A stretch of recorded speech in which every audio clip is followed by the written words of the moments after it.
Bonjour à tous, je suis ravie d'être parmi vous et je vais presque clôturer cette belle journée scientifique, en tout cas sur le versant biologique. Je remercie le comité scientifique et en particulier le professeur Samir Amaman de m'avoir invité à ce congrès, et donc je vais faire le point sur la technologie time-lapse. Le succès biologique d'une FIV repose sur deux éléments principaux. L'embryon doit être cultivé dans des conditions de culture optimales qui doivent mimer au maximum l'environnement in vivo. Et le biologiste doit disposer d'une méthode d'évaluation de la qualité des embryons qui soit la plus précise et fiable pour prédire leurs compétences développementales et choisir l'embryon qui donnera le meilleur potentiel implantatoire. Alors jusqu'à présent, les embryons étaient observés ce qu'on appelle en évaluation morphologique conventionnelle. C'est-à-dire que ces embryons sont évalués à des moments précis. Donc on dresse un portrait, une image instantanée de leur morphologie à J1, J2, J3 ou J5, J6. Et il existe différentes classifications pour fixer leur morphologie.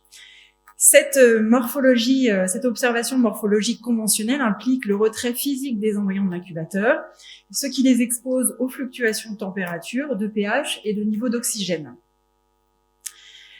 Même s'il y a des consensus sur les classifications embryologiques qui sont utilisées par les sociétés savantes, cette morphologie, on sait à l'heure actuelle qu'elle a certaines limites. On sait qu'elle est limitée à prédire la compétence embryonnaire. Et puis, en deçà de cette limite, il y a la variabilité importante entre observateurs et entre laboratoires. Donc, dans les années 1997, on a vu apparaître une nouvelle technologie qu'on a appelée le time-lapse. Ce sont des incubateurs qui sont équipés de caméras qui vont permettre de capturer des images numériques à intervalles réguliers et à des profondeurs de champ tout au long du développement embryonnaire. Ces images vont ensuite être transformées en vidéo. Donc cette technologie time-lapse va permettre d'augmenter le nombre d'observations des embryons. On va avoir plus d'informations et on va compiler les images en vidéo. Donc on va pouvoir aussi avoir une observation dynamique du développement embryonnaire. Et puis le deuxième versant le premier versant de la technologie, c'est cette évaluation, cette sélection, est-ce qu'elle est meilleure? Et puis le deuxième versant, c'est l'incubation. Effectivement, vu qu'il va y avoir une caméra dans ces incubateurs, on va plus avoir besoin de sortir les embryons, donc il va y avoir une minimisation de leur manipulation et donc une réduction de leur exposition aux conditions extérieures. Alors, il existe différents modèles de time-lapse, environ 7 ont été présentés notamment dans le papier de l'Echereux qui est sorti en 2020. Donc en fait, les uns par rapport aux autres, on a soit en fait l'incubateur est intégré ou pas, la caméra est intégrée ou pas dans l'incubateur. La caméra, l'incubateur est intégré ou pas. Voilà, les caractéristiques diffèrent en fonction des boîtes, plans focaux, intervalles entre les images, objectifs, microscopes, etc. Et puis on a aussi des différences de capacité. En tout cas, les principaux, vous les connaissez. Ce sont l'embryoscope et embryoscope plus de Vitrolife, le GERI de Genea et le MIRI-TL d'ESCO.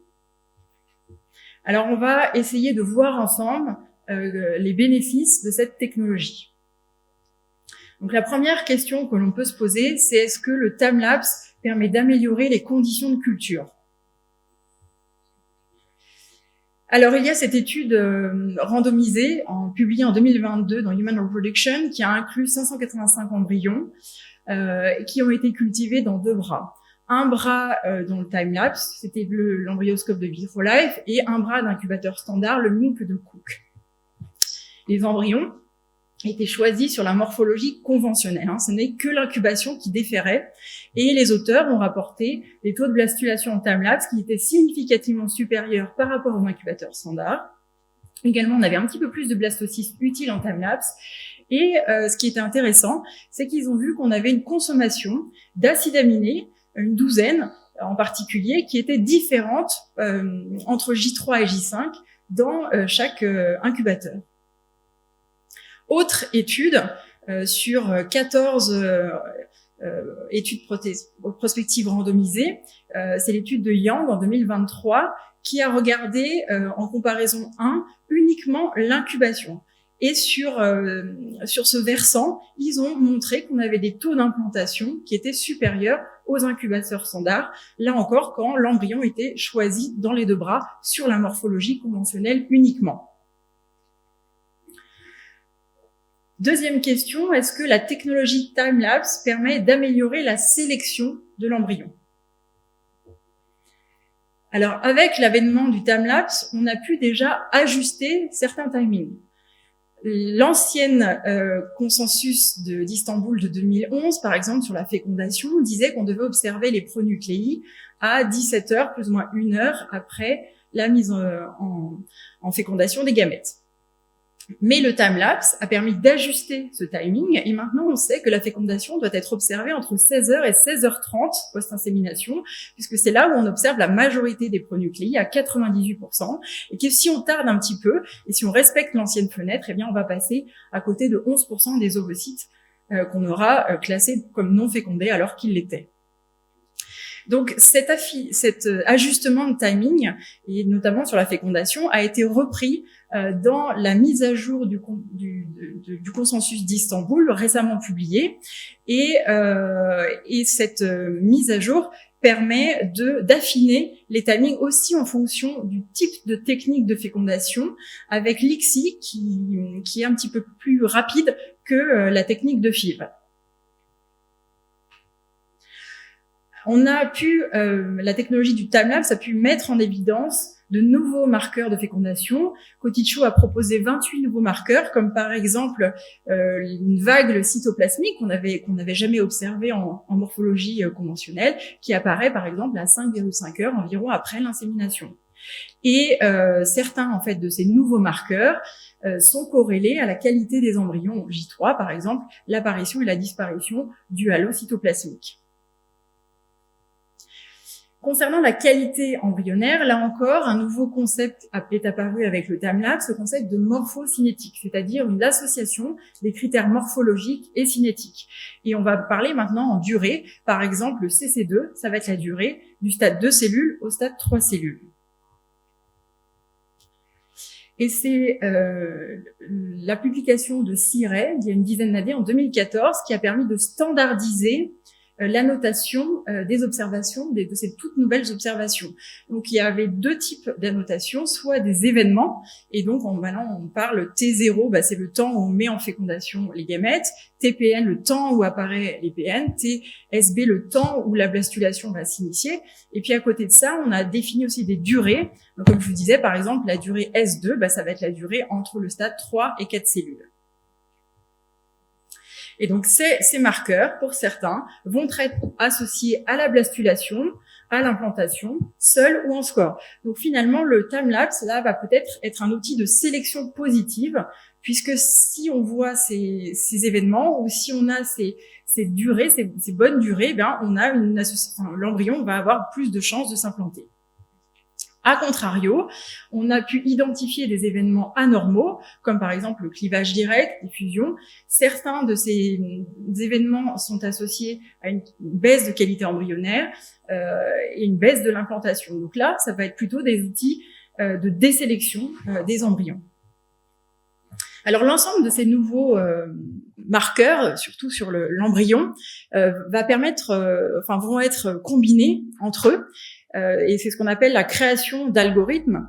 Et finalement, ça va permettre ces algorithmes de scorer et de classer les embryons au sein d'une même cohorte. Mais ça ne s'agit pas d'un score pronostic pour chaque embryon individuellement. Et donc, c'est Messeguer qui, en 2011, a publié ce premier algorithme sur 285 couples de 247 embryons KID. KID veut dire Non-Implantation Data. Donc, en fait, on a pu designer l'algorithme en sachant si l'embryon s'était implanté ou pas. Donc, des embryons A+, avaient la plus forte proportion à l'implantation, alors que les embryons E avaient eu très peu d'implantation. Donc, finalement, cette prédiction d'implantation, on avait une R sous la courbe de 0,72, donc on est loin des 1, mais c'était déjà prometteur. Depuis, on a vu apparaître d'autres algorithmes. Donc, le premier était le KIT score D3 pour les embryons de J3. Donc, c'est un algorithme qui est basé sur des paramètres morphocinétiques et il a 7 variables et il permet de prédire la blastulation avec une R sur la courbe qui était un peu plus élevée de 0,75. Pour ce qui était de la prédiction de la qualité des blastocytes et du taux d'implantation, là on était beaucoup plus bas, vous voyez. Donc en fait, ce score qui allait de 0 à 5, c'est plutôt un score de désélection des embryons. Quand on avait un embryon de J3 qui avait un mauvais score, on se dit voilà, il va avoir du mal à aller au blastocyte, donc on va plutôt l'exclure pour le transfert. Est apparu ensuite le KIT score D5 pour les embryons de J5. C'est un score qui allait de 0 à 9,9 et qui se basait à la fois sur des paramètres morphologiques et également morphocinétiques. Il ne marche ce score que dans des conditions d'hypoxie. Il permet, lui, de prédire l'implantation. Donc, lui, c'est plutôt une méthode de sélection des embryons.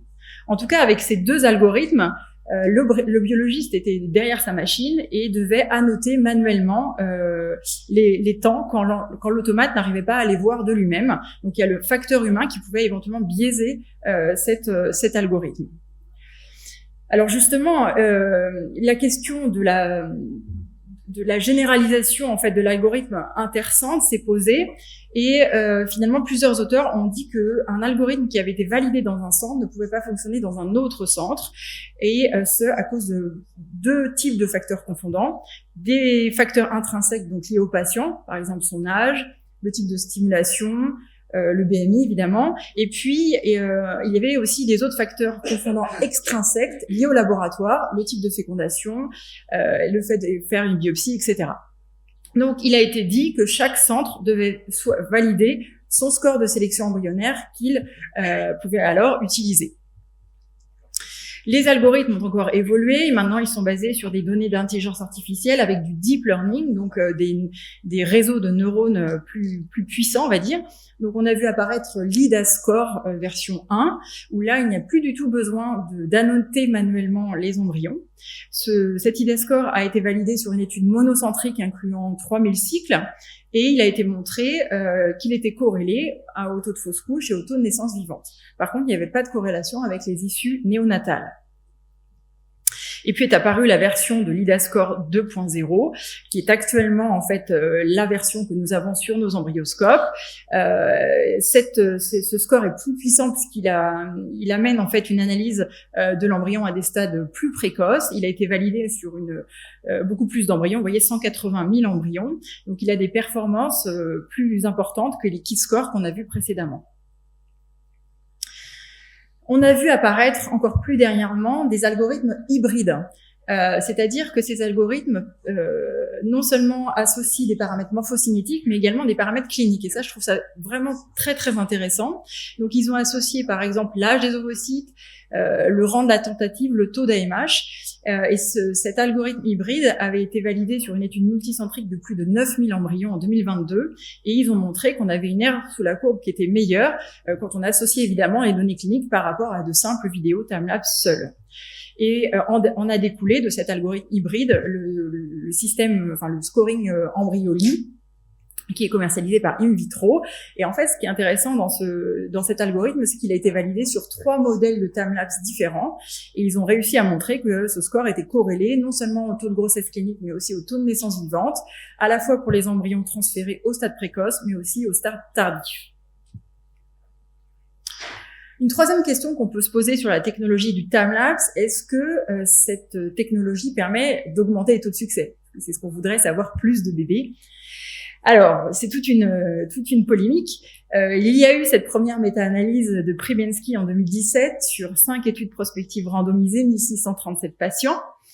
Cette étude, donc, combinait les deux composantes du timelapse, à la fois l'incubation et à la fois la sélection. Donc, c'était vraiment un mélange. Elle a montré qu'on avait des taux de grossesse clinique plus élevés, des taux de fausse couche plus faibles, des taux de naissance vivante plus élevés.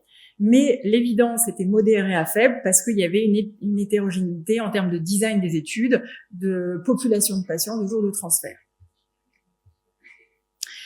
Plus récemment, Armstrong a publié finalement la dernière Cochrane en combinant 9 études prospectives randomisées. Et ce qui était intéressant, c'est qu'il a fait vraiment les 3 bras, avec le premier bras incubation, le deuxième bras sélection, morphocinétique ou morphologie conventionnelle, mais vraiment la culture dans ce deuxième bras était uniquement réalisée dans le timelapse, et un troisième bras où on a incubation dans le timelapse et morphocinétique versus le conventionnel avec les incubateurs standards, donc le groupe contrôle. Et en fait, malgré les 3 bras, et dans aucun des 3 bras, finalement, il n'a vu de significativité.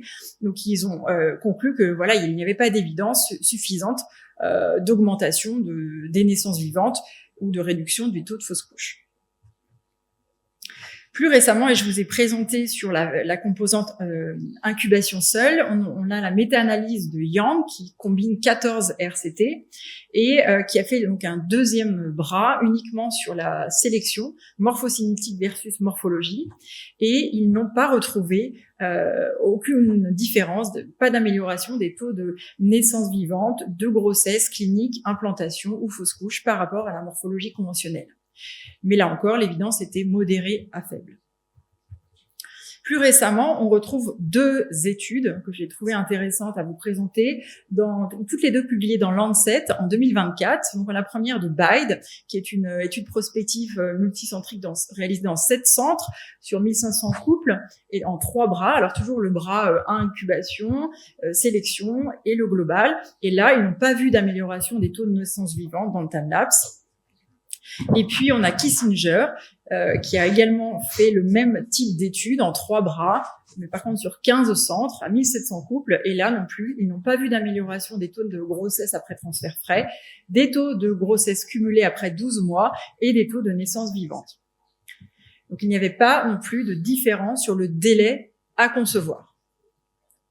Donc, vous l'aurez compris, la question de l'amélioration des taux de succès par la technologie timelapse pose encore question.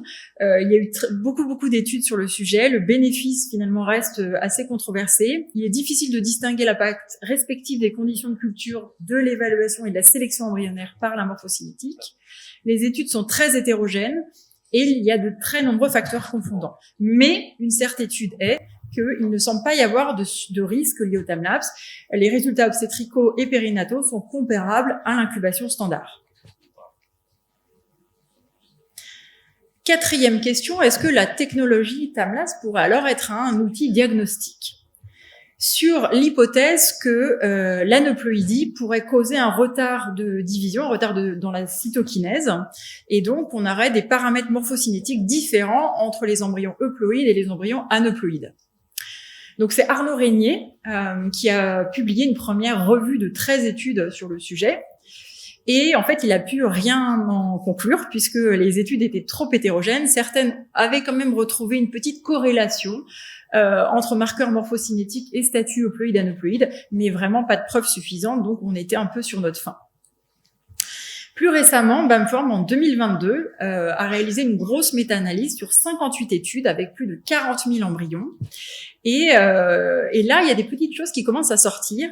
A priori, il y aurait 10 variables morphocinétiques qui seraient retardées en cas d'aneuploïdie, surtout les temps 8 cellules, 9 cellules, blastocystes et blastocystes expansés.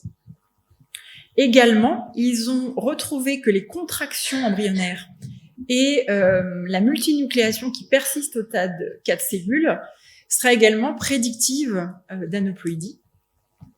Et ce qu'ils ont mis un petit peu en balance, en attention, c'est qu'ils étaient un petit peu étonnés de retrouver que le reverse cleavage était finalement prédictif d'euploïdie, alors que d'autres études disaient vraiment plutôt le contraire, que le reverse cleavage était associé aux aneuploïdies.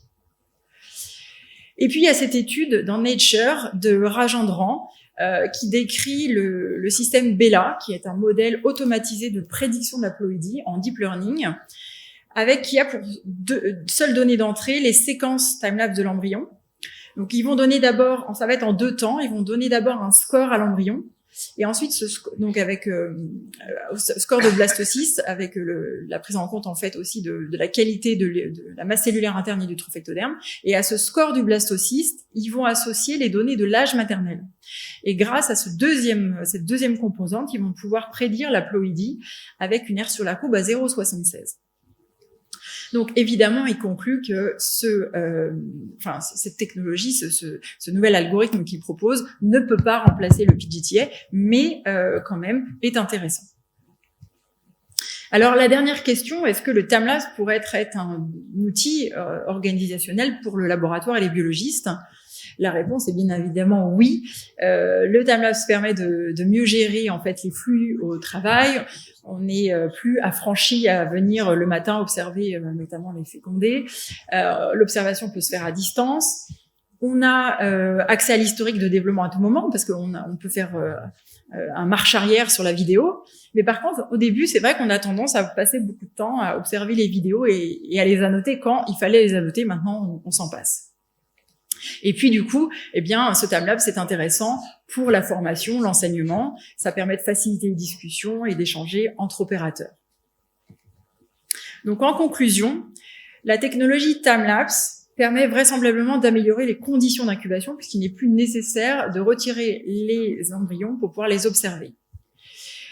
Elle permet aussi d'augmenter la quantité, le nombre d'informations que l'on dispose sur le développement embryonnaire.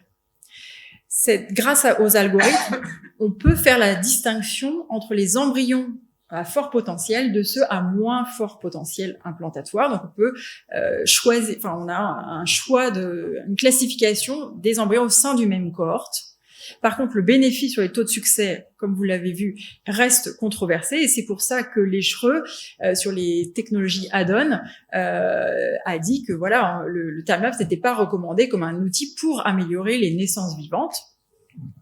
Il faut donc faire attention, et ça a été souligné par Perrotta en 2024, aux fausses informations diffusées par les sites internet des cliniques et hôpitaux qui en font la promotion, parce qu'il montre qu'il y a 90% des sites internet qu'il a observés qui disaient que le timelapse pouvait améliorer les résultats cliniques en optimisant la sélection embryonnaire. Donc c'est vrai que les patients ont envie de payer plus pour avoir recours à cette technologie. Et puis voilà, il n'y a pas d'évidence de la prédiction de l'aneuploïdie, donc le PGTA pour ce paramètre-là reste de mise. Voilà, je vous remercie de votre attention. Excusez-moi, j'étais un peu longue. Merci, Dr Delaroche, pour cet exposé sur le timelapse. Donc finalement, on est resté sur notre fin. Je voudrais faire un commentaire. Je crois, il faut pas imaginer, et pourtant ça fait longtemps qu'on évoque cette question, c'est pas du noir ou du blanc. Il y a du gris, il y a du bleu, il y a du blanc. Donc, il est illusoire d'imaginer qu'une machine avec un fibre optique va permettre d'améliorer. Il a bien montré avec élégance, Lucie, qu'il s'agit de la sélection, qu'il s'agit de la dynamique de développement, ou qu'il s'agit, surtout ce qui nous intéresse, take home baby. Savez-vous qu'il y a 186 variables au laboratoire? Je répète, 186 variables. Donc c'est pas une machine qui va régler tout. Deuxième chose, je crois, elle l'a bien dit, c'est un excellent outil de recherche, mais sûrement pas pour simplifier la vie. Et la troisième chose, vous voulez gagner de blastocystes utiles, usable blastocystes? Pensez-y sur le taux en oxygène, la tension en oxygène. Entre J0 jusqu'à J3, vous restez à 5%. Je vous rappelle, quand on a commencé la FIV, on a commencé avec un taux d'atmosphérique d'oxygène de 20%. Vers l'an 2000, on a baissé le taux de tension en oxygène en s'inspirant des différents travaux sur les cellules souches embryonnaires. Donc, nous, dans notre centre, depuis septembre 2016, donc ça fait bientôt 10 ans, oui, on peut gagner 1,2 blastocystes utiles. L'utile étant défini, soit vous replacez, soit vous congelez, si vous utilisez la classification de Garner et de Schoolcraft. Entre J0 et J3, 5% d'oxygène, J3, J5, J6, 2%. J'ai dit bien 2%. Et si vous lisez les articles chez les animaux, chez les humains, ce qui se passe in vivo, je dis bien in vivo, dans la trombe, le taux d'oxygène, il est à 3%, à peine 4, même pas. Et dans l'utérus, il est à 2. Et il reste faible jusqu'à la fin de la première trimestre de la grossesse. Donc voilà la réalité. Parce que la tension en oxygène, pour moi, c'est la variable. Bien entendu, la température, les milieux, ils sont tous vraiment bonnet blanc, bonnet. Il ne faut pas imaginer qu'il y en a un, il y en a d'autres. L'histoire de l'embryo glu, ils nous l'ont déjà fait au début des années 2000. Nous l'avons utilisé pendant 4, 5, 6 ans. On n'a rien gagné en termes de taux de grossesse de plus. Donc, on a arrêté parce que il faut aussi raisonner en termes de coût, efficacité. Voilà. C'est la raison pour laquelle je pense il faudra poser toute une série de questions avant de dépenser 110 000 € quand même. Zizi Mohamed. Vas-y, Mohamed. Bonjour Lucie, merci pour ton topo. J'en ai fait aussi pas mal sur le time-lapse. Parce qu'à la muette, on en avait 2. Nous, ce qu'on avait fait, c'est qu'on n'avait pas encore l'outil de l'intelligence artificielle, donc on avait gradé en fait les embryons en fonction de critères qu'on avait vus sur les publications, surtout de Messeguer, où on avait le reverse cleavage qui était péjoratif, par exemple la fragmentation, le fait qu'on passe pas de 2, 3 à 4 cellules, qu'on passait de 2 à 4, et on enlevait des points à l'embryon à chaque fois. Et à la fin, les meilleurs embryons avaient 8 points, et les pas bons peuvent aller jusqu'à -2. Et donc, on avait fait une corrélation avec l'équipe, et on avait trouvé que les embryons qui avaient un score entre 6 et 8, eh ben, c'est ceux qui avaient le plus de chances de s'implanter, et on gagnait finalement en temps de grossesse en sélectionnant mieux les embryons équivalents morphologiquement des B4AA, mais ceux qui avaient un meilleur grade, s'implantaient plus que ceux qui avaient un mauvais grade. On peut très bien avoir un B4AA avec un 1PN, par exemple, ou avec une fragmentation de départ ou un reverse cleavage. Donc ça, c'est un point important, je pense, à discuter. Je pose ta question parce voilà. Et donc, au final, moi, je pense que l'embryoscope ou le time-lapse, c'est un outil qui est, pour moi, très, très, très bien pour le biologiste. Mais effectivement, la limite, c'est le prix. 110 000 €, c'est énorme pour l'apport finalement que ça fait. Et si ça coûtait moins cher, je pense qu'aujourd'hui, tous les labos s'en seraient équipés. Mais comment faire pour diminuer le prix du time-lapse? Parce que je pense qu'en prix de revient, ils sont pas non plus. C'est une caméra, un incubateur. Je sais pas pourquoi on est à 110, 120, 130 000 €, alors qu'un incubateur classique est à 30. Essaye de faire des tensions en oxygène séquentiel et tu me donneras les nouvelles. Pour ça, est-ce que tu changes d'incubateur? Tu en as un à 3%, un à 5, et donc à 3 jours, tu l'enlèves et tu le mets dans l'autre. C'est pas tu diminues le... On a un incubateur ou 2 incubateurs, et si j'ai une embryologiste de mon centre, elle peut me contredire. On a 1 ou 2 incubateurs MC pour 2% d'oxygène, et on a les autres à 5%. Rappelez-vous, on a commencé la FIV avec 20% d'oxygène. Parce que je vous rappelle, plus vous baissez le taux d'oxygène, plus l'embryon se stresse moins, elle se divise mieux. C'est explique pourquoi on gagne 1,2 blastocystes utiles. Faites votre expérience, donnez-moi les nouvelles. Je serai ravi pour l'année prochaine, pour le 9e ou le 10e anniversaire. Bon, vas-y, vraiment, la dernière question, commentaire.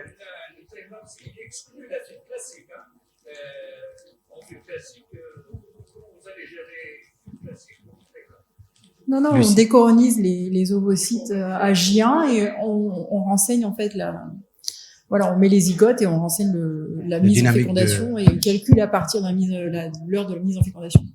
C'est pareil que pour l'X. Je crois qu'on est en retard, on va passer à la dernière.